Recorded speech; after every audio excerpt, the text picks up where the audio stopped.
नमस्कार, मी राकेश फुलपगारे, कावेरी सीड्स प्रतिनिधी। आज आपण भांबुर्डे विटा या ठिकाणी कावेरी सीड्सने जे नवीन वाहन दिलं आहे कॅप्सिकममध्ये 2301 जे बेळगाव पोपटी सेगमेंटमध्ये त्याच्या प्लॉटवर आहे। तर 2 तोडे या प्लॉटचे झालेले आहे। तर आज आपण या ठिकाणी जो प्लॉट आहे तो बघू शकता की त्याची सेटिंग कशी आहे, त्याची कॅनोपी कशी आहे आणि त्याचे फळं कसे। तर माझ्या हातात हे फळं या ठिकाणी 2301चे। तर आपण जी त्याची सेटिंग वगैरे ती आपण या ठिकाणी बघू शकतो। पूर्ण चेनमध्ये त्याला सेटिंग आहे।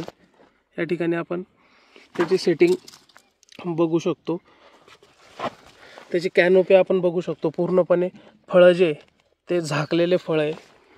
तसंच त्याच्यावर आपण जी रोगराई आहे ती बघू शकतो। कुठल्याही प्रकारचे त्याच्यावरती रोगराई ही जे आपल्याला दिसत नाही।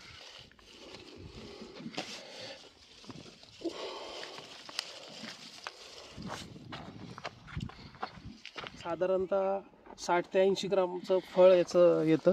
तर तुम्ही या ठिकाणी बघू शकता जी लाग आहे ती या ठिकाणी तुम्ही बघू शकता। कावेरी सीड्सचे 2301 यावर्षी नवीनच हे वाण कावेरी सीड्सने मार्केटमध्ये दिलेलं आहे।